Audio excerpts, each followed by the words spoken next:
not with the shits, no shifty shit. We ride with this stick. What's up, YouTube? Welcome back to the channel. Today we got a quick, easy installation of a Banks spacer kit.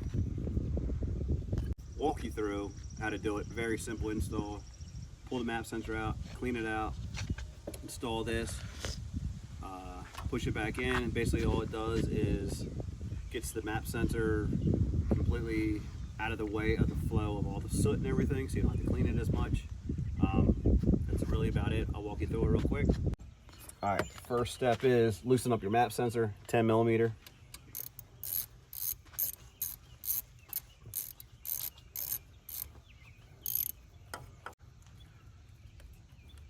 Wiggle it out.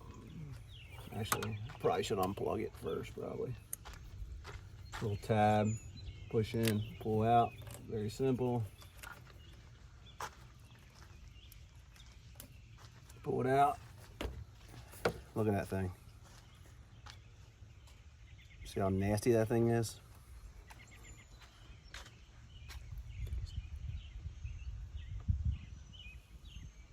That's what we're trying to avoid. So I'm gonna clean it off camera, put it back on, and I'll show you how to install everything else. All right, got the map sensor all cleaned up. Now this is basically all you get. You get the spacer kit, Banks name, gasket, and it comes with one more bolt.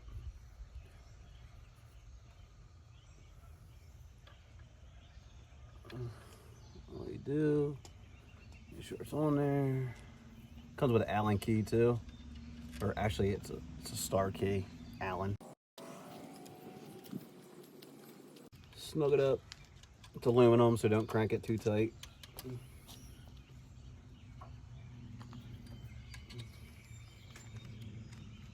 It's good. Take your map sensor.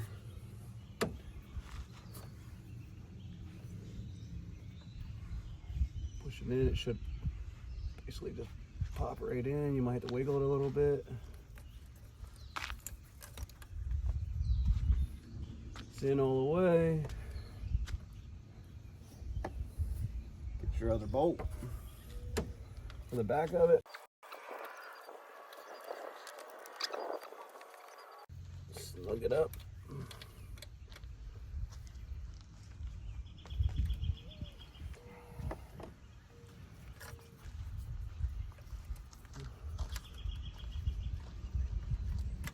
Plug your harness back in, your sensor. Press your tab. That's it. That's all to it. Took 5 minutes. That easy. Supposed to eliminate all the soot that's on the actual map sensor. Just spaces it away from it so it has clean flow. I'll probably get back to you at some point and see if it actually works as good as they say it does. So you saw in the beginning of the video how dirty my map sensor was, so hopefully I won't have to clean it all the time. But thanks for watching. I appreciate it.